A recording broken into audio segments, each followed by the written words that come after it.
നമ്മൾ ആദ്യം തന്നെ പോകുന്നത് വാരണാസിയിലേക്കാണ്. പ്രധാനമന്ത്രി നരേന്ദ്രമോദി വാരണാസി ലോക്സഭാ മണ്ഡലത്തിൽ നാമനിർദ്ദേശ പത്രിക ഇന്ന് സമർപ്പിച്ചു. ഉത്തർപ്രദേശ് മുഖ്യമന്ത്രി യോഗി ആദിത്യനാഥും അയോധ്യയിലെ പ്രാണപ്രതിഷ്ഠയ്ക്ക് നേതൃത്വം നൽകിയ പൂജാരിയും പ്രധാനമന്ത്രിക്കൊപ്പം ഉണ്ടായിരുന്നു. മൂന്നാം തവണയാണ് മോദി വാരണാസിയിൽ മത്സരിക്കുന്നത്. പാക്കേജ് കണ്ട് തിരിച്ചെത്താം.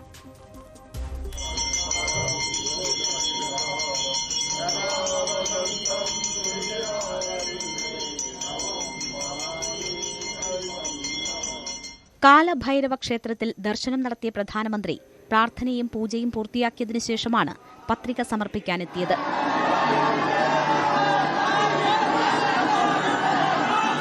വാരണാസിയിലെ സാധാരണക്കാരെയാണ് പത്രികയിൽ ഒപ്പുവയ്ക്കാൻ മോദി തെരഞ്ഞെടുത്തത്.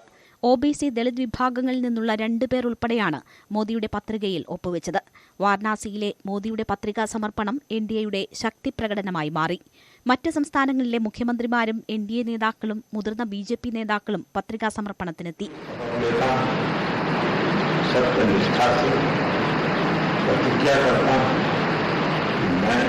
പത്രികാ സമർപ്പണത്തിന് ശേഷം പ്രധാനമന്ത്രി NDA നേതാക്കളുമായി കൂടിക്കാഴ്ച നടത്തി. ചരിത്രപരമായ മണ്ഡലത്തിലെ ജനങ്ങളെ സേവിക്കാൻ അവസരം ലഭിച്ചത് അഭിമാനകരമെന്ന് പ്രധാനമന്ത്രി എക്സിൽ കുറിച്ചു. കഴിഞ്ഞ 10 വർഷം ശ്രദ്ധേയമായ നേട്ടങ്ങളുണ്ടായെന്നും അടുത്ത ഘട്ടത്തിൽ ജോലിയുടെ വേഗം കൂടുമെന്നും പ്രധാനമന്ത്രി ഉറപ്പു നൽകി. വാരണാസിയിൽ 10 വർഷം നടപ്പാക്കിയ പദ്ധതികൾ വിവരിക്കുന്ന വീഡിയോ നേരത്തെ മോദി സമൂഹമാധ്യമത്തിൽ പങ്കുവച്ചിരുന്നു. നാമനിർദ്ദേശ പത്രികാ സമർപ്പണത്തിന് മുന്നോടിയായി വാരണാസിയിൽ ഇന്നലെ മോദി റോഡ് ഷോയും നടത്തി. UP മുഖ്യമന്ത്രി യോഗി ആദിത്യനാഥിനൊപ്പമായിരുന്നു റോഡ് ഷോ. തുടർച്ചയായി 3ാം തവണയാണ് മോദി വാരണാസിയിൽ ജനവിധി തേടുന്നത്. ഇത്തവണ ഭൂരിപക്ഷം 5 ലക്ഷത്തിന് മുകളിലെത്തും എന്നാണ് BJPയുടെ അവകാശവാദം. Election desk news 18.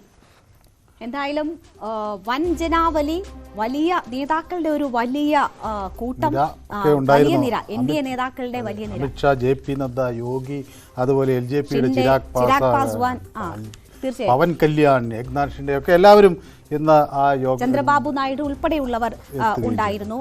അതുപോലെ തന്നെ രാഷ്ട്രീയ ലോക് മാർച്ചിയുടെ നേതാവ് ഉപേന്ദ്ര കുഷ്വ തുടങ്ങിയ ആളുകളെല്ലാം ഇന്ന് പ്രധാനമന്ത്രിക്കൊപ്പം അവിടെയുണ്ട്. ഇതിൽ രസകരമായൊരു കാര്യം, നമ്മുടെ അയോധ്യയിൽ പ്രാണപ്രതിഷ്ഠ നടത്തി അല്ലെ അതിന് മുഹൂർത്തം കുറിച്ച പണ്ഡിറ്റ് ഗണേശ്വർ ശാസ്ത്രി പ്രധാനമന്ത്രിക്ക് ഒപ്പം ഉണ്ടായിരുന്നു. അത് ഒരു തന്ത്രം കൂടിയാണ് എന്ന് വേണമെങ്കിൽ പറയാം. കാരണം അതെ, ആ അയോധ്യയെ പറ്റിയും ഈ രാംലല്ലയുടെ പ്രതിഷ്ഠയും പ്രാണപ്രതിഷ്ഠയെക്കുറിച്ചുള്ള ഒരു ഓർമ്മപ്പെടുത്തൽ ഉണ്ടായി. പിന്നെ ബൈജ്നാഥ് പട്ടേൽ എന്ന ഒരു സാധാരണക്കാരനും ലാൽചന്ദ് കുഷ്വ, അതുപോലെ സഞ്ജയ് ശങ്കർ എന്നിങ്ങനെയുള്ള സാധാരണക്കാർ, OBCയിലെയും ദളിത് വിഭാഗത്തിലെയും 2 പേർ ഉൾപ്പെടെയാണ് പത്രികയിൽ ഒപ്പുവെച്ച് അദ്ദേഹം സ്വാഭാവികമായ ഒരു മണ്ഡലത്തിൽ നമ്മൾ തെരഞ്ഞെടുപ്പിന് മത്സരിക്കുമ്പം അവിടുത്തെ ഒരാൾ അത് നാമനിർദ്ദേശം ചെയ്യണം എന്നൊരു നിയമമുണ്ട്. അപ്പോൾ സ്വാഭാവികമായും അതൊക്കെ വെച്ചുകൊണ്ടാണ് പ്രധാനമന്ത്രി ഇന്ന് ഈ മണ്ഡലത്തിൽ അദ്ദേഹത്തിന്റെ പ്രചാരണത്തായി എത്തിയിരിക്കുന്നത്. മനു, ഇവിടെ സാധാരണ നമ്മൾ പല നേതാക്കളും പ്രധാനമന്ത്രി സ്ഥാനാർത്ഥികളായാലും മുഖ്യമന്ത്രി സ്ഥാനാർത്ഥികളായാലും ഒക്കെ പത്രികാ സമർപ്പണത്തിന് എത്തുന്നത് കണ്ടിട്ടുണ്ട്. ചിലതൊക്കെ വലിയ ആഘോഷങ്ങളായിട്ടായിരിക്കും. പക്ഷേ വാരണാസിയിൽ ഇത് മോദി 3ാം തവണയാണ്. പക്ഷേ ഇത്രമാത്രം വലിയ ഒരു സന്നാഹവുമായി, ഇത്രമാത്രം ആഘോഷത്തോടു കൂടി പത്രികാ സമർപ്പണം എന്ന് പറയുന്നത് ഈ 3 ഘട്ടം എടുത്താൽ ഇത്തവണയായിരിക്കും. എന്തുകൊണ്ട് അങ്ങനെ ഒരു പ്രാധാന്യം വാരണാസിയിലെ നാമനിർദ്ദേശ പത്രിക സമർപ്പണത്തിന് മോദി കാണുന്നു? എനിക്ക് തോന്നുന്നു ഈ 400 പാർ പറഞ്ഞതുപോലെ 5 ലക്ഷവും മോദി ഒരു അഭിമാന പ്രശ്നമായി എടുത്തിട്ടുണ്ടോ? അല്ല, അവിടെ പലതരം മുദ്രാവാക്യങ്ങൾ ഉയരുന്നുണ്ട്. ഒന്ന് ഈ 400 പാർ എന്ന് പറഞ്ഞതുപോലെ ലീഡ് 5 ലാഖ് എന്ന് പറഞ്ഞ് ഒരു ഇത് വരുന്നുണ്ട്. അതോടൊപ്പം തന്നെ മറ്റൊരു മുദ്രാവാക്യം ഈസ് ബാർ 10 ലാഖ് പാർ എന്ന് പറഞ്ഞത്, അതായത് ഇത്തവണ വോട്ട് 10 ലക്ഷത്തോളം എത്തും എന്നാണ്. 10 ലക്ഷം എത്തുക എന്ന് പറയുന്നത് അത്ര എത്തിയാൽ മാത്രമേ 5 ലക്ഷം ഇവർ പറയുന്ന ഭൂരിപക്ഷം കിട്ടുള്ളൂ. അതെ, അത് അത്ര നിസ്സാരവുമല്ല. കഴിഞ്ഞ തവണ മോദിക്ക് 6,74,664 വോട്ടിന്റെ ഭൂരിപക്ഷം ഉണ്ടായിരുന്നു. അപ്പോൾ അത് അത്രയും വോട്ട് കിട്ടി. ഭൂരിപക്ഷം 4 ലക്ഷം. അപ്പോൾ ഈ 6,74,000 നിന്ന് അതിനെ 10 ലക്ഷമാക്കും എന്ന ഒരു പ്രയോഗം അവിടെ നടത്തുന്നു. അതോടൊപ്പം തന്നെ പലതരം മുദ്രാവാക്യങ്ങൾ. ഇപ്പോൾ അവിടെ ഈ ന്യൂനപക്ഷ സമുദായങ്ങൾക്കിടയിൽ ന ദൂരി ഹേ ന കായി ഹേ മോദി ഹമാര ബായ് ഹേ, അപ്പം ഞങ്ങൾക്കിടയിൽ ദൂരമില്ല, ഞങ്ങൾക്കിടയിൽ അന്തരമില്ല, മോദി ഞങ്ങളുടെ സഹോദരൻ, അങ്ങനെയൊക്കെ ഉള്ള മുദ്രാവാക്യങ്ങളും അങ്ങനെ ഇത്തരം ഒരു എന്താണതിനെ നമ്മൾ വിശേഷിപ്പിക്കുക, ഒരു മാസ്മരികമായ ഒരു സാഹചര്യം സൃഷ്ടിച്ചുകൊണ്ട് അതിലൊക്കെ വിരമിക്കുന്ന ഒരു തരം, അത് ഈ പ്രചരണത്തിൽ നമുക്ക് ഉടനീളം കാണാൻ കഴിയുന്ന, അതിൽ ഒരു മോദി മാജിക്ക് നമുക്ക് എല്ലായിടത്തും കാണാനുണ്ട്. വാക്കുകളുടെ ഒരു വലിയ പ്രയോഗം, അതുപയോഗിച്ച് ആളുകളുടെ മനസ്സിലേക്ക് പെട്ടെന്ന് കടന്നു കയറാനുള്ള ശ്രമം, അതൊക്കെ നമുക്ക് ഈ വാരണാസിയിലും കാണാൻ മോദിയെ കുറിച്ച് പറയുമ്പോൾ അദ്ദേഹത്തിന് വലിയ ചലഞ്ചസ് ഏറ്റെടുക്കാനാണ് എപ്പോഴും താല്പര്യം, അല്ലെങ്കിൽ അങ്ങനെ വലിയ ചലഞ്ചസ് വെച്ച് അതിലേക്ക് പോവുക എന്നതാണ് കാണുന്നത്. ഇപ്പോൾ 400 എന്നത് ഒരു പക്ഷേ അസാധ്യമായതാണ് ഈ രാഷ്ട്രീയ സാഹചര്യത്തിൽ എന്നത് BJPക്ക് പോലും അറിയാം, NDAക്ക് പോലും അറിയാം. അപ്പോൾ പോലും അതൊരു ലക്ഷ്യമാക്കി വെച്ച് അതിനുവേണ്ടി നിൽക്കുന്നു. ഇവിടെ ഇപ്പോൾ എന്തായാലും വാരണാസിയിൽ ജയം ഉറപ്പാണ്, അത് വലിയ ഭൂരിപക്ഷത്തിൽ തന്നെ ജയിക്കുമെന്ന് ഉറപ്പാണ്. അപ്പോൾ പോലും 5 ലക്ഷം എന്ന ഒരു ടാർഗറ്റ് മനു ഇപ്പോൾ സൂചിപ്പിച്ചതുപോലെ 10 ലക്ഷം വോട്ട് എന്നൊരു ടാർഗറ്റ് വെക്കുന്നു. അതിനുവേണ്ടി അക്ഷീണം പ്രയത്നിക്കുന്നു. എത്രമാത്രം അവിടെ ഓളം ഉണ്ടാക്കാൻ പറ്റുമോ അതിനൊക്കെ വേണ്ടി പ്രയത്നിക്കുന്നതാണ് നമ്മൾ കാണുന്നത്. എന്താണ് അങ്ങനെ വലിയ വലിയ ലക്ഷ്യങ്ങൾ വെച്ച് അതിലേക്ക് പോകുന്നത്? ഒരു ഓട്ടോക്രസി എന്നൊക്കെ പറയുന്ന പോലെ എല്ലാത്തിലും ഞാൻ മുമ്പൻ ആകണം എന്ന അമിതമായ, അത് സ്വാഭാവികമായും തെരഞ്ഞെടുപ്പിൽ ആളുകൾ പലതരം തന്ത്രങ്ങൾ ഉപയോഗിക്കും. നമുക്ക് ഓട്ടോക്രസി എന്ന് വിളിക്കാമോ എന്ന് എനിക്കറിയില്ല. പക്ഷേ താനവിടെ വലിയ കോൺഫിഡൻസിലാണ് മത്സര രംഗത്തുള്ളത് എന്ന പ്രതീതി മോദി ഉണ്ടാക്കുമ്പോൾ പോലും അദ്ദേഹം അവിടെ വളരെ സൂക്ഷ്മമായുള്ള പ്രവർത്തനങ്ങൾ നടത്തുന്നു എന്നുള്ള വിവരങ്ങളാണ് വരുന്നത്. കാരണം നമ്മൾ വിചാരിക്കുന്ന പോലെ ഈ വാരണാസി അങ്ങനെ ഒരു പൂർണ്ണമായി എല്ലാ കാലത്തും BJPക്കൊപ്പം നിന്നിട്ടുള്ളൊരു മണ്ഡലമൊന്നുമല്ല. ഇപ്പം ഞാൻ അതിൻ്റെ രസകരമായ ചില കാര്യങ്ങൾ നോക്കുകയാണ്. CPM അവിടെ ഒരു കാലഘട്ടത്തിൽ ജയിച്ചിരുന്നു. സത്യനാരായണൻ സിംഗ് എന്ന ഒരു സ്വാതന്ത്ര്യ സമര സേനാനി അദ്ദേഹം ഈ നമ്മുടെ ഹിന്ദുസ്ഥാൻ സോഷ്യലിസ്റ്റ് റിപ്പബ്ലിക്കൻ ആർമിയിലും RSPയിലും ഒക്കെ ബന്ധപ്പെട്ട് പ്രവർത്തിക്കുകയും നിരവധി തവണ ജയിൽവാസമൊക്കെ അനുഭവിച്ചിട്ടുള്ള ഒരു വലിയ നേതാവാണ്. ചാനൽ ചർച്ചയിൽ ഈ കോൺഗ്രസ് നാളത്തെ BJP ആയി മാറുന്നു എന്ന് പറയുമ്പോൾ അവിടെ പ്രയോഗിക്കുന്നതാണിത്. നിങ്ങളുടെ സ്ഥാനാർത്ഥി ജയിച്ചു വന്ന വാരണാസിയിലാണ് മോദി നടത്തുന്നത്. പിന്നീട് കോൺഗ്രസിന്റെ കയ്യിലായിരുന്നു, പിന്നെ അത് ജനതാ പാർട്ടിയിൽ ചന്ദ്രശേഖറിന്റെ കയ്യിലെത്തി, പിന്നെ വീണ്ടും ഇന്ത്യൻ നാഷണൽ കോൺഗ്രസിലേക്ക് വന്നു. ശ്യാംലാൽ യാദവ് അവിടെ നിന്ന് മത്സരിക്കുന്ന ഒരു സാഹചര്യമൊക്കെ ഉണ്ടായി. പിന്നെ അതിനുശേഷം അത് വീണ്ടും അനിൽ ശാസ്ത്രി എന്ന് പറഞ്ഞ ജനതാദൾ സ്ഥാനാർത്ഥിയിലേക്ക് പോയി. പിന്നെ BJP അത് പിന്നെ 91 ഈ ശിഷ്ചന്ദ്ര ദീക്ഷിത് അവിടെ ഈ ആധിപത്യത്തിനൊരു തുടക്കം കുറിക്കും. 91 ശേഷം അവിടെ കുറച്ചു കാലം 98-ലും 99-ലും ഒക്കെ BJPക്ക് ഒരു ആധിപത്യം ഉണ്ടായിരുന്നു. നമ്മുടെ ശങ്കർ പ്രസാദ് ജയ്സ്വാളാണ് അവിടെ നിന്ന് ജയിച്ചു വന്നത്. പക്ഷേ 2004 രാജേഷ് കുമാർ മിശ്ര എന്ന കോൺഗ്രസ് നേതാവ് ഇത് തിരിച്ചു പിടിക്കുകയൊക്കെ ചെയ്തു. പിന്നെ രാജേഷ് കുമാർ മിശ്ര ഏറ്റവും ഒടുവിൽ BJPയിലേക്ക് എത്തുകയും ചെയ്തു. അത് വേറെ കാര്യം. പക്ഷേ എങ്കിലും അവിടെ കോൺഗ്രസിന് ജയിക്കാൻ കഴിഞ്ഞിട്ടുണ്ട്. 2009 ആകുമ്പോഴാണ് പിന്നെ മുരളി മനോഹർ ജോഷി അവിടെ എത്തുകയും അന്നത്തെ ആ ഒരു മുരളി മനോഹർ ജോഷി അന്ന് അദ്വാനി ജോഷി വാജ്പേയി തരംഗം അല്ലെങ്കിൽ ഒരു ത്രയം ഉണ്ടായിരുന്നൊരു സമയത്ത് അവിടെ വാരണാസിയിൽ വന്ന ആ മണ്ഡലം വീണ്ടും കോൺഗ്രസിൽ നിന്ന് പിടിച്ചെടുക്കുകയൊക്കെ ചെയ്തതാണ്. അപ്പോൾ അവിടെയാണ് പ്രധാനമന്ത്രി വീണ്ടും തൻ്റെ ഭാഗ്യപരീക്ഷണ അല്ലെങ്കിൽ വീണ്ടും തൻ്റെ അഗ്നിപരീക്ഷ എന്നൊക്കെ പറയും, എന്താണ് നമുക്കതിനെ വിശേഷിപ്പിക്കാം, അദ്ദേഹം എത്തുന്നത്. അവിടെ ഒരു നിസ്സാര ജയം വന്നാൽ പോലും പ്രധാനമന്ത്രിക്ക് അതൊരു വലിയ ക്ഷീണമാണ്. അതെ, കാരണം ഇപ്പോൾ ഈ മോദി തരംഗം രാജ്യത്താകമാനം ഉണ്ട് എന്ന് പറയുന്നിടത്ത് നിന്ന് അങ്ങനെ ആ ഒരു തരംഗം ഈ നഷ്ടമായി എന്ന് സമ്മതിക്കേണ്ട ഒരു സാഹചര്യം വരും. അപ്പോൾ 4,79,505 വോട്ടിൻ്റെ ആ ഭൂരിപക്ഷം അത് ഒരു വോട്ടെങ്കിലും കൂട്ടാൻ അദ്ദേഹത്തിന് കഴിഞ്ഞില്ലെങ്കിൽ പിന്നെ അത് സാധ്യമാകില്ല. അപ്പോൾ ഈ രാജ്യമെമ്പാടും ഒരു മോദി തരംഗം ഉണ്ട് എന്ന് BJP അവകാശപ്പെടുകയും വോട്ടിങ്ങിലെ ഈ മന്ദഗതിയൊക്കെ കണ്ടിട്ട് ഇതൊന്നും ഒരു തരംഗമല്ല എന്ന് പറയുകയും ചെയ്തിട്ടുള്ള BJPയെ സംബന്ധിച്ച് മറ്റ് പാർട്ടികളെ സംബന്ധിച്ചിടത്തോളം ഒക്കെ ഇതൊരു വളരെ നിർണായകമായ ഒരു സാഹചര്യമാണ്. മാത്രമല്ല ഈ മണ്ഡലത്തിൽ വലിയ തോതിൽ മുസ്ലിങ്ങൾ 14% 14.88% മുസ്ലിം വോട്ടർമാർ വാരണാസിയിലുണ്ട്. അതോടൊപ്പം തന്നെ ഈ ഒരു പക്ഷേ ഈ ദളിത് വിഭാഗത്തിൽ നിന്ന് 13.21% വോട്ടർമാരുണ്ട്. അപ്പോൾ ഇവരുടെയൊക്കെ പൂർണ്ണമായൊരു പിന്തുണ അദ്ദേഹത്തിന് കിട്ടിയാൽ മാത്രമേ ഇനി ഇവിടുന്ന് അങ്ങോട്ട് ഒരു ഭൂരിപക്ഷം നമ്മൾ വിശദമായി പരിശോധിക്കാനിരിക്കുന്നതാണ്. ന്യൂസ് 18 നൽകിയ അഭിമുഖത്തിൽ ഉൾപ്പെടെ മോദി പറയുന്നുണ്ട് മുസ്ലിങ്ങൾ ഉൾപ്പെടെ തനിക്ക് വോട്ട് ചെയ്യുമെന്ന വലിയ ആത്മവിശ്വാസം അദ്ദേഹം പ്രകടിപ്പിക്കുന്നുണ്ട്. മനു, ഇവിടെ ഇപ്പോൾ വലിയ ഭൂരിപക്ഷം പ്രധാനമന്ത്രിക്ക് ഉറപ്പാണ് എങ്കിൽ പോലും സാധ്യമായ എല്ലാ തരത്തിലും ഉള്ള ശക്തമായ പ്രചരണം തന്നെ അവിടെ കാഴ്ചവെക്കുകയാണ് പ്രധാനമന്ത്രി. ഇന്നലെ റോഡ് ഷോ ഉൾപ്പെടെ നമ്മൾ കണ്ടതാണ്. അദ്ദേഹം ഈ 10 വർഷം എന്തൊക്കെ മണ്ഡലത്തിന് വേണ്ടി ചെയ്തു എന്നതിൻ്റെ വീഡിയോ പുറത്തിറക്കുകയുണ്ടായി. മാത്രവുമല്ല ഇനി ഇതിലും വേഗമായിരിക്കും തൻ്റെ പ്രവർത്തനങ്ങൾ എന്ന ഉറപ്പുകൂടിയാണ് വാരണാസിയിലെ ജനങ്ങൾക്ക് അദ്ദേഹം നൽകുന്നത്. മാത്രവുമല്ല വൈകാരിക തലങ്ങളിൽ എങ്ങനെ വാരണാസിയെ ഒപ്പം നിർത്താം അത് നോക്കുന്നു. കാശി തൻ്റെ അമ്മയെ പോലെയാണ്, ഗംഗ അമ്മയാണ്, അമ്മ വിളിക്കുന്നു എന്നതായിരുന്നു 2014. ഇപ്പോൾ ഞാൻ ദത്തെടുത്തിരിക്കുന്നു ഗംഗാ മാതാവ് തന്നെ എന്ന രീതിയിൽ വളരെ വൈകാരികമായ പ്രതികരണങ്ങൾ അദ്ദേഹത്തിന്റെ ഭാഗത്തു നിന്നും ഉണ്ടാകുന്നു. അപ്പോൾ ഇത്രയധികം എന്നുവെച്ചാൽ ഒരു തെരഞ്ഞെടുപ്പ് വിജയം ഉറപ്പായെടുത്ത് പോലും കാണിക്കുന്ന ഈ എഫേർട്ടിനെ നമ്മൾ എങ്ങനെ കാണണം? അല്ല, സ്വാഭാവികമായും BJPക്ക് വലിയൊരു സ്ട്രോങ് ഹോൾഡാണ് അവിടെ ഉള്ളത്. ഇപ്പോൾ റോഹന്യ എന്ന് പറയുന്ന ഒരു അസംബ്ലി മണ്ഡലം, Varanasi north, Varanasi south, Varanasi can't, പിന്നെ അതേപോലെ സേവാപുർ, ഈ അസംബ്ലി മണ്ഡലങ്ങൾ ചേർന്നാണ് വാരണാസി. അപ്പോൾ അവിടെ എല്ലായിടത്തും BJP കംഫർട്ടബിൾ ആയിട്ടുള്ളൊരു മാർജിനിലൂടെ. അതിനും അപ്പുറം മനു, ഇപ്പോൾ ഇന്ത്യ മുന്നണി എന്ന ഒരു സാധ്യത മറുവശത്തുണ്ട്. അജയ് റായ് കഴിഞ്ഞ 3 തവണയും മോദിയുടെ എതിർ സ്ഥാനാർത്ഥിയായിരുന്നപ്പോൾ പോലും ഇപ്പോൾ പക്ഷേ അവിടെ ഒരു മുന്നണിക്കൊപ്പം എന്നത് ഏതെങ്കിലും തരത്തിൽ NDA ഘടകത്തെ അസ്വസ്ഥപ്പെടുത്തുന്നുണ്ടാകുമോ?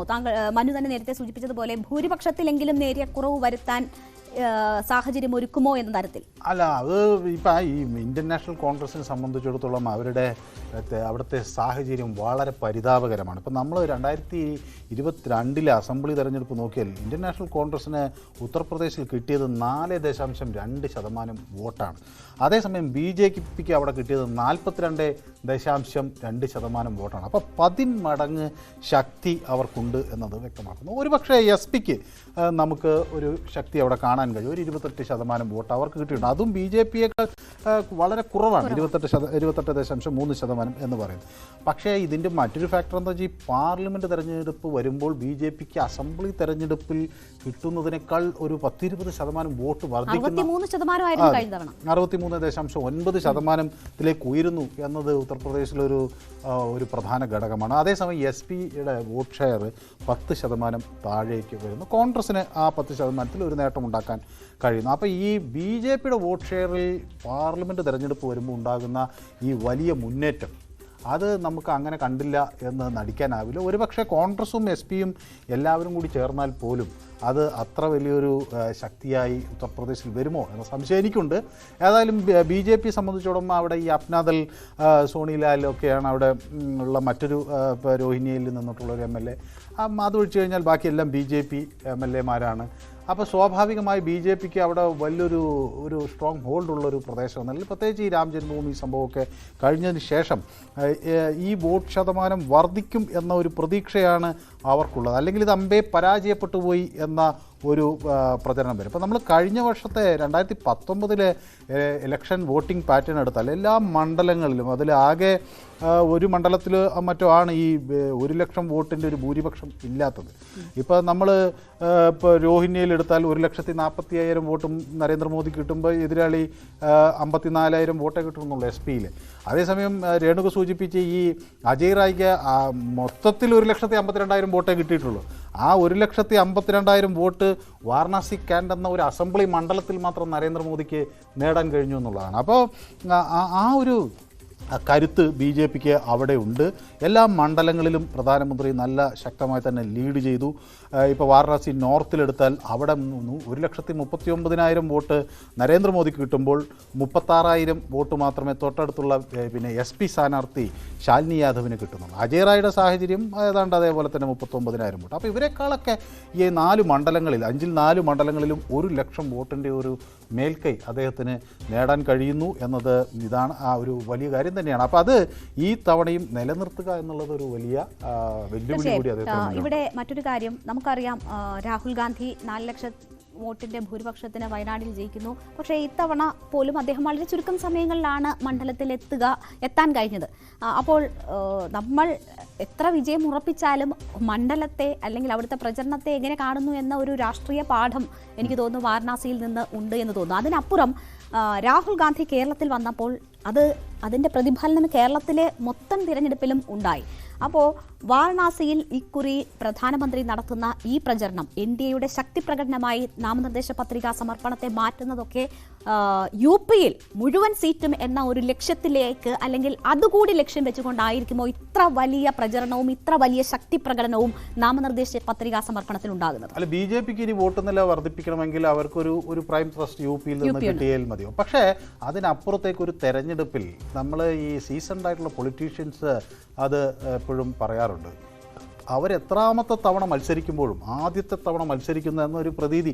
ഇപ്പോൾ കുറച്ചു മുമ്പ് കിരൺ ബാബു നമ്മളോട് സംസാരിക്കുമ്പോൾ പറഞ്ഞാണ്. എന്ന് വെച്ചാൽ കൊടിക്കുന്നിൽ സുരേഷ് 10ാം തവണ തെരഞ്ഞെടുപ്പിലേക്ക് ഇറങ്ങുമ്പോൾ പോലും താൻ ആദ്യത്തെ തെരഞ്ഞെടുപ്പിൽ ഇറങ്ങുന്ന അതേ ആവേശവും ഉത്സാഹവും ജാഗ്രതയും ഉണ്ട്. അപ്പോൾ അത് കൈമോശം വന്നാൽ തോറ്റുപോകുമെന്ന പേടി അല്ലെങ്കിൽ ഉള്ള പോലെ പ്രവർത്തിക്കുക എന്നത് അത് ഇവിടെ മാത്രമല്ല BJPയുടെ ആയാലും ചില കോൺഗ്രസിൻ്റെ സീസൺഡായിട്ടുള്ള ശക്തമായ നേതാക്കളിലൊക്കെ നോക്കിയാലും നമുക്കത് കാണാൻ കഴിയും. അവർ ഇതൊരു തെരഞ്ഞെടുപ്പ് ജയം നിശ്ചയം എന്ന് കരുതി അങ്ങനെ പോകുന്നത് ഒരിക്കലും നമുക്ക് കാണാൻ കഴിയില്ല. അതേസമയം ഈ രാഹുൽ ഗാന്ധിക്ക് ഇത്തരം അബദ്ധങ്ങൾ പറ്റുന്നു എന്നതാണ് അമേഠി നൽകുന്ന ഒരു പാഠം. അപ്പോൾ രാഹുൽ ഗാന്ധി ഒട്ടും പ്രതീക്ഷിക്കുന്നില്ല അവിടെ താൻ സുഖമായി കടന്നു കയറുമെന്ന് വിചാരിക്കുന്നു. പക്ഷേ തെരഞ്ഞെടുപ്പിൻ്റെ തൊട്ട് മുമ്പ് അദ്ദേഹത്തിന് ഇൻപുട്സ് കിട്ടുന്നു ഇവിടെ ചിലപ്പോൾ പരാജയപ്പെട്ടേക്കാമെന്ന്. അങ്ങനെ അദ്ദേഹത്തിന് മാറി വയനാട്ടിലേക്ക് വരേണ്ടിയൊക്കെ വരുന്നത് അവസാന ഘട്ടത്തിലാണ്. അപ്പോൾ ഇവരൊക്കെ ഇത്തവണ UP-ൽ ഒരു സീറ്റ് പോലും കിട്ടില്ല ഇന്ത്യ മുന്നണിക്ക് എന്നതാണ് മോദിയും അമിത്ഷായും പറയുന്നത്. അത് രാമക്ഷേത്രം അവർ ഏറ്റവും വലിയ ഇമ്പാക്റ്റ് ഉണ്ടാകുന്ന ഇടമായി UP-യെ കാണുന്നു. അപ്പോൾ ഒരു സീറ്റ് പോലും ഇല്ലാത്ത ഒരു സാഹചര്യം ഉണ്ടാകുമെന്ന പ്രവചനം അല്ലെങ്കിൽ പ്രതീക്ഷ എങ്ങനെ കാണണം? അത് ഒരുപക്ഷെ അവർക്ക് അങ്ങനെ വലിയ തോതിൽ പറയാമെങ്കിലും അവിടെ മുസ്ലിം 40% ഭൂരിപക്ഷമുള്ള മണ്ഡലങ്ങൾ പ്രത്യേകിച്ച് നോർത്ത് ഈസ്റ്റ് UP-ൽ ഉണ്ട്. അപ്പോൾ സ്വാഭാവികമായും അവിടെയൊക്കെ അങ്ങനെ മുഴുവനായി മറിയുമോ എന്നുള്ള കാര്യം സംശയമാണ്. എങ്കിലും വലിയ ഒരു തരംഗം ഉണ്ടാകും എന്ന BJPയുടെ പ്രതീക്ഷ അങ്ങനെ ആസ്ഥാനത്താകില്ല. തീർച്ചയായും നമുക്ക് ഇനി പോകേണ്ടത് ഇന്ന് വന്ന 4ാം ഘട്ട പോളിംഗുമായി ബന്ധപ്പെട്ടുള്ള വിവരങ്ങളിലേക്കാണ്. 4ാം ഘട്ടത്തിലും രാഷ്ട്രീയ പാർട്ടികളെ അലോസരപ്പെടുത്തുകയാണ് പോളിംഗ് ശതമാനം. കഴിഞ്ഞ 3 ഘട്ടങ്ങളേക്കാൾ നേരിയ വർധന മാത്രമാണ് 4ാം ഘട്ടത്തിലും രേഖപ്പെടുത്തിയിട്ടുള്ളത്. 67.47% പേരാണ് 4ാം ഘട്ടത്തിൽ വോട്ട് രേഖപ്പെടുത്തിയത്. നമുക്ക് കണക്ക് നോക്കിയാൽ ആദ്യഘട്ടത്തിൽ 66.1% 2ാം ഘട്ടത്തിൽ അത് 66.7% ആകുന്നു. 3ാം ഘട്ടം 65.68% പേരാണ് വോട്ട് രേഖപ്പെടുത്തിയത്. മനു, അതിന്റെ ഏറ്റവും ഒടുവിലത്തെ കണക്ക് കൂടി നമ്മുടെ ഇലക്ഷൻ കമ്മീഷൻ പുറത്തുവിട്ടുണ്ട്. അപ്പോൾ അപ്രോക്സിമേറ്റ് വോട്ടർ ടേൺ ഔട്ട് എന്ന് പറയുന്നത് 68.23%. ഏറ്റവും ഒടുവിൽ വരുന്ന ഒരു കണക്ക് പോളിംഗ്. പിന്നെ അങ്ങനെയാണെങ്കിൽ കുറച്ചുകൂടി മെച്ചപ്പെട്ടതാണ് എന്ന് പറയേണ്ടി വരും. നമുക്കറിയാം 2019 4ാം ഘട്ടത്തിൽ ഏതാണ്ട് 69% വോട്ട് രേഖപ്പെടുത്തിയിരുന്നു. പക്ഷേ ഈ മണ്ഡലങ്ങളുടെ കാര്യത്തിൽ വ്യത്യാസമുണ്ട്. ജമ്മു ആൻഡ് കാശ്മീർ ഉൾപ്പെടെയാണ് ഈ ഘട്ടത്തിൽ 4ാം ഘട്ടത്തിൽ വോട്ട് രേഖപ്പെടുത്തിയത്. ഏറ്റവും കുറവ് ജമ്മു കാശ്മീരിലായിരുന്നു. 38% പേർ മാത്രമാണ് വോട്ട് രേഖപ്പെടുത്തിയത്. അതേസമയം പശ്ചിമ ബംഗാളിൽ ഏറ്റവും ഉയർന്ന വോട്ട് രേഖപ്പെടുത്തുകയുണ്ടായി. അവിടെ ഏതാണ്ട് 78% ഒടുവിലത്തെ കണക്കനുസരിച്ച് 80.22% ആളുകൾ അവിടെ വോട്ട് ചെയ്തിട്ടുണ്ട്. ഒപ്പം ആന്ധ്രാപ്രദേശിൽ ഏറ്റവും ഒടുവിലത്തെ കണക്ക് വരുമ്പോൾ 78.25% ആളുകൾ വോട്ട് ചെയ്തിട്ടുണ്ട്. ജമ്മു കാശ്മീരിൽ രേണുക സൂചിപ്പിച്ചതുപോലെ 37.98% ആളുകൾ മാത്രമേ അവരുടെ സമ്മതിദാന അവകാശം വിനിയോഗിച്ചിട്ടുള്ളൂ. ബീഹാർ വലിയ ആവേശമില്ല എന്ന് തന്നെ പറയാം. 58.21% അവിടെ നിന്നുള്ള കണക്ക്. ഒഡീഷയിൽ വരുമ്പോൾ ഒരു ഭേദപ്പെട്ട പോളിംഗ് ഉണ്ട്. 75% നടന്നിട്ടുണ്ട്. പക്ഷേ ഉത്തർപ്രദേശിൽ ആ ഒരു ഇത് കണ്ടില്ല. 58.22%. ഈ വലിയ ഒരു ട്രെൻഡ് അല്ലെങ്കിൽ ഒരു തരംഗം ഉണ്ടാകുമ്പോൾ അതാണ് കഴിഞ്ഞ ദിവസം ജോർജ് കല്ലുവേലും നമ്മളോട് സംസാരിക്കുമ്പോൾ പറഞ്ഞത്. വലിയൊരു തരംഗമുണ്ടെങ്കിൽ വോട്ടിംഗ് പെർസെൻറ്റേജ് ഉയരാനുള്ളൊരു സാധ്യത എപ്പോഴും കൂടുതലാണ്. അത് ഒരുപക്ഷെ അദ്ദേഹത്തിൻ്റെ നിരീക്ഷണം നമുക്ക് വരും ദിവസങ്ങളിൽ കൂടി പരിശോധിച്ചാൽ മനസ്സിലാകുമായിരിക്കും എന്താണ് അതിൻ്റെ കാരണം. തരംഗമില്ല എന്ന് പറയുമ്പോൾ പോലും നമുക്കറിയാം 400 പാർ എന്ന ഒരു മുദ്രാവാക്യമാണ് NDAയുടെ ഭാഗത്തു നിന്നും ഉണ്ടായത്. അപ്പോൾ വിജയം ഉറപ്പിച്ചിരിക്കുന്നു, ഭൂരിപക്ഷം ഞങ്ങൾ ഈ റെക്കോർഡിലേക്ക് ഉയർത്തുന്നു എന്ന ഒരു സന്ദേശം ആദ്യം മുതൽ തന്നെ നൽകുന്നു. നമുക്കറിയാം ഖർഗെ ഉൾപ്പെടെ ആ കാര്യങ്ങൾ ഏറ്റുപറഞ്ഞുകൊണ്ട് സംസാരിക്കുകയും പിന്നീട് അത് തിരുത്തി പറയേണ്ടി വന്ന സാഹചര്യമൊക്കെയുണ്ട്. അപ്പോൾ ജനങ്ങളുടെ മനസ്സിൽ ഒരു മാറ്റം ഉണ്ടാകില്ല എന്ന ഒരു ബോധ്യം വന്നത് ഈ തെരഞ്ഞെടുപ്പ് ശതമാനത്തെ സ്വാധീനിച്ചിട്ടുണ്ടാകില്ലേ? ഒരുപക്ഷെ അതുകൊണ്ടായിരിക്കണം. ഇപ്പോൾ നമ്മൾ മോദി തരംഗം ഉണ്ട് എന്ന് പറയുമ്പോൾ തന്നെയും അതിപ്പോൾ നമ്മൾ വോട്ട് ചെയ്തില്ലെങ്കിലും അത് വിജയിക്കും എന്നൊക്കെയുള്ളൊരു പൊതു പ്രതീക്ഷ അങ്ങനെ ഉണ്ടായിട്ടുണ്ടെങ്കിൽ ഒരുപക്ഷെ അതുകൊണ്ടാകാം ഈ മാറ്റം എന്ന് വേണമെങ്കിൽ നമുക്ക് വിലയിരുത്താം. പക്ഷേ ഇതൊക്കെ അന്തിമമായി എന്ത് സൂചന നൽകും എന്നുള്ളത് നമുക്ക് ഇതിൻ്റെ അന്തിമ റിസൾട്ട് വരുമ്പോഴേ പറയാൻ കഴിയുള്ളൂ. ഏതായാലും BJP ഒരു വലിയ പ്രതീക്ഷ വെച്ച് പുലർത്തുന്നുണ്ട്. ആ പ്രതീക്ഷയ്ക്കൊത്ത് ഉയരാൻ അവർക്ക് കഴിഞ്ഞില്ലെങ്കിൽ അത് കുറച്ച് വലിയ രാഷ്ട്രീയ പ്രശ്നങ്ങളിലേക്ക് അവരെ നയിക്കും. പക്ഷേ അതിലേക്ക് ഉയരാൻ കഴിഞ്ഞാൽ അത് കോൺഗ്രസിൻ്റെ എക്കാലത്തെയും തകർച്ചയുടെ ഒരു കഥയിലേക്കായിരിക്കും പിന്നെ കാര്യങ്ങൾ. നമ്മൾ ഈ തെരഞ്ഞെടുപ്പിലേക്ക് പോകുന്നതിന് മുൻപ് കണ്ട CSBS ലോക്നിധി സർവേയിൽ യങ് വോട്ടർമാർ എങ്ങനെ ഈ ഇലക്ട്രൽ സിസ്റ്റത്തിൽ നിന്ന് പുറത്താകുന്നു അല്ലെങ്കിൽ അവരുടെ താല്പര്യക്കുറവ് കൃത്യമായി ചൂണ്ടിക്കാണിക്കുകയുണ്ടായി. അപ്പോൾ പുതുതായി വോട്ട് രേഖപ്പെടുത്തേണ്ടുന്ന അല്ലെങ്കിൽ വോട്ടേഴ്സ് ലിസ്റ്റിൽ ഉൾപ്പെടേണ്ടുന്ന ആളുകൾ വോട്ടേഴ്സ് ലിസ്റ്റിൽ പേര് പോലും കൊടുക്കാതെ മാറി നിൽക്കുന്ന വലിയൊരു ശതമാനം ഉണ്ട് എന്നതാണ്. ജനറേഷൻ V ഇതിൽ ഒട്ടും തൽപരരല്ല തെരഞ്ഞെടുപ്പ് പ്രക്രിയയിൽ എന്ന് തന്നെ വരുന്നു. അവർക്ക് ഇതിനോട് ഈ സിസ്റ്റത്തോട് തന്നെയുള്ള വിയോജിപ്പ് വലിയ രീതിയിൽ ഉണ്ട് എന്നതാണ്. ആരുമില്ല ഞങ്ങളെ രക്ഷിക്കാനെന്ന തോന്നൽ പോലും ആകാം. അപ്പോൾ അങ്ങനെയൊക്കെ വരുന്ന കുറവുകൾ അല്ലെങ്കിൽ വോട്ടേഴ്സ് ലിസ്റ്റിൽ ഉൾപ്പെട്ടിട്ടുണ്ടെങ്കിൽ പോലും ഈ സംവിധാനത്തോട് താല്പര്യമില്ലാതെ യുവതലമുറ മാറി നിൽക്കുന്നത് ഒക്കെയും ഒരുപക്ഷെ ഈ തെരഞ്ഞെടുപ്പിനെ സ്വാധീനിച്ചേക്കാം. അതിനെ രണ്ട് തരത്തിലാണ് പൊളിറ്റിക്കൽ അനലിസ്റ്റുകൾ നോക്കിക്കാണുന്നത്. ഒന്ന് ഒരു പക്ഷേ താല്പര്യം കുറയുന്നതിൻ്റെ ഒരു സൂചനയെ എടുക്കാം. മറ്റൊന്ന് കൂടുതൽ ആളുകൾ ഇപ്പോൾ ഗ്രാമങ്ങളിൽ നിന്നൊക്കെ എഡ്യൂക്കേറ്റഡായി വരുന്നു, അവരൊക്കെ മറ്റു സ്ഥലങ്ങളിലേക്ക് പോകുന്നു. അപ്പോൾ വോട്ടെടുപ്പിന് അവർക്ക് മടങ്ങി വരാൻ കഴിയാത്ത ഒരു സാഹചര്യം. അവർ പക്ഷേ നാടുമായി ഒക്കെ അവർ ആ ഒരു അഭേദ്യമായ ബന്ധം സൂക്ഷിക്കുന്നതുകൊണ്ട് പുതിയ സ്ഥലത്ത് ചെന്ന് വോട്ടർ പട്ടികയിൽ പേര് ചേർക്കാതിരിക്കുക എന്നത് ഒരു രീതിയായി മാറുന്നു. അപ്പോൾ അവർ കോസ്റ്റലിലോ അല്ലെങ്കിൽ അവർ കൂട്ടുകാരൊക്കെ ഒരുമിച്ചൊരു വീടെടുത്തൊക്കെ താമസിക്കുന്ന പ്രവണത വളരെ കൂടുതലാണ്. പിന്നെ അതേപോലെ വിദേശത്ത് പഠനങ്ങൾക്കും ഒക്കെ പോകുന്ന ആളുകളുടെ എണ്ണവും ഒക്കെ കൂടുന്നൊരു സാഹചര്യത്തിൽ പലപ്പോഴും പുതിയ തലമുറയിലെ ആളുകൾക്ക് വോട്ട് ചെയ്യാൻ എത്താൻ കഴിയുന്നില്ല എന്നത് ഒരു വലിയ വിഷയമായി തന്നെ ഉയരുകയാണ്. ഇപ്പോൾ പലരും നമ്മുടെ ഈ സർക്കാർ മേഖലയിലുള്ള ആളുകൾക്കാണ് ആകെ ഒരു ചെറിയ ഇതിനൊക്കെ ചെയ്യാനുള്ളൊരു സമയം കിട്ടുന്നത്. അത് മറ്റ് സ്വകാര്യ മേഖലയിലൊക്കെ ഉള്ള ആളുകൾക്ക് അത്രമാത്രം അവധിയെടുത്ത് അവരുടെ വീട്ടിലേക്ക് പോയി വോട്ട് ചെയ്യാനുള്ള സാഹചര്യം വളരെ കുറവാണ്. കാരണം ഒരു സ്ഥലത്ത് വോട്ട് നടക്കുമ്പോൾ മറ്റൊരു സ്ഥലത്ത് വോട്ടിംഗ് ഇല്ല. അപ്പോൾ അവർ നിൽക്കുന്ന സ്ഥലത്ത് ആ ദിവസം അവധി കൊടുക്കുമായിരിക്കാം, പക്ഷേ അവർ വോട്ട് ചെയ്യേണ്ട ദിവസം അതിന് മുന്നേ ആയിരിക്കാം. അങ്ങനെയുണ്ട്. ഇപ്പോൾ മാധ്യമപ്രവർത്തകർക്കൊക്കെ ഇപ്പോൾ നമ്മൾക്ക് പോസ്റ്റൽ ബാലറ്റുകൾ തന്നിട്ടുണ്ട്, പക്ഷേ പലർക്കും അത് ആയിട്ടില്ല. അത് നേരത്തെ തന്നെ അതിന് അപേക്ഷ കൊടുത്ത് അതാത് ജില്ലകളിൽ ജോലി ചെയ്യുന്നവരെ സംബന്ധിച്ചിടത്തോളം എളുപ്പത്തിൽ അവിടെ പോയി ചെയ്യാൻ കഴിയും. മറ്റാളുകളെ സംബന്ധിച്ചിടത്തോളം നാട്ടിലേക്ക് ചെന്ന് ഇതിന് അപേക്ഷ കൊടുത്ത് അതിൻ്റെ നടപടിക്രമങ്ങൾ പൂർത്തിയാക്കി തിരിച്ചു വരിക എന്നതൊക്കെ ഒരു വലിയ വിഷയം. മാത്രവുമല്ല, ഈ യുവതലമുറയെ ആകർഷിക്കുമ്പോൾ നമ്മളുടെ വോട്ടിംഗ് പാറ്റേണിൽ അല്ലെങ്കിൽ ആ സംവിധാനത്തിൽ കൂടി മാറ്റങ്ങൾ കൊണ്ടുവരേണ്ടുന്ന സാഹചര്യങ്ങൾ ഇപ്പോൾ മുൻപുണ്ടായിരുന്ന പ്രചരണ തന്ത്രങ്ങളല്ല രാഷ്ട്രീയ പാർട്ടികൾ ഈ തെരഞ്ഞെടുപ്പിൽ പുറത്തെടുക്കുന്നത്. കാരണം ഡിജിറ്റൽ ആയിട്ടുണ്ട് അല്ലേ, ആ രീതിയിലുള്ള പ്രചരണ തന്ത്രങ്ങൾ അവർ പുറത്തെടുക്കുന്നുണ്ട്. പക്ഷേ വോട്ട് ചെയ്യണമെങ്കിൽ ഇപ്പോഴും കാത്തുനിന്ന് മഷി പുരട്ടേണ്ടുന്ന സാഹചര്യമാണ്. അപ്പോൾ ഡിജിറ്റലൈസേഷൻ അവിടെയും വേണമെന്ന ആവശ്യം വരുന്നുണ്ട്. കാരണം ഈ യങ് വോട്ടർമാരെ ആകർഷിക്കണമെങ്കിൽ അവർക്ക് വളരെ പെട്ടെന്ന് തന്നെ അല്ലെങ്കിൽ ഈ ഓൺലൈൻ സംവിധാനത്തിലൂടെയൊക്കെ വിശ്വസ്തമായ രീതിയിൽ വോട്ട് രേഖപ്പെടുത്തുന്ന പുതിയ തന്ത്രങ്ങൾ ആവിഷ്കരിക്കണം. അല്ലെങ്കിൽ ഇപ്പോൾ നമുക്കറിയാം കേരളത്തിൽ തന്നെ മണിക്കൂറുകൾ 1-2 മണിക്കൂറൊക്കെ ക്യൂവിൽ നിന്നിട്ട് അല്ലെങ്കിൽ അതിനും അപ്പുറം മണിക്കൂറുകൾ ക്യൂവിൽ നിന്നിട്ട് വോട്ട് രേഖപ്പെടുത്തിയവരുണ്ട്, നിന്നിട്ട് തിരിച്ചു പോയവരുണ്ട്. അപ്പോൾ യുവതലമുറ ഇനിയുള്ള കാലം ഇത്രയധികം നേരം പോളിംഗ് ബൂത്തിൽ കാത്തു നിന്ന് വോട്ട് ചെയ്യപ്പെടില്ല എന്ന തിരിച്ചറിവുണ്ടാകണം. പഴയ ബാലറ്റിലേക്ക് തിരിച്ചു പോകണമെന്ന് ആവശ്യപ്പെടുന്ന ഒരുപാട് പേരുണ്ട്. അവര് പല പേരും കോടതിയിൽ ചെന്ന് കേസ് കൊടുക്കുകയും ഒക്കെ ചെയ്തിട്ടുണ്ട്. അത് വിശ്വാസ്യതയെ ചോദ്യം ചെയ്തുകൊണ്ട്. അതെ, അതുകൊണ്ട് ബാലറ്റ് പേപ്പറിലേക്ക് വരണം എന്ന ഒരു നിലപാടുള്ളവരുണ്ട്. എനിക്കൊന്ന് ഒരു ചെറിയ ഇടവേളയ്ക്ക് സമയം അനിവാര്യമായിരിക്കുന്നു എന്നാണ്.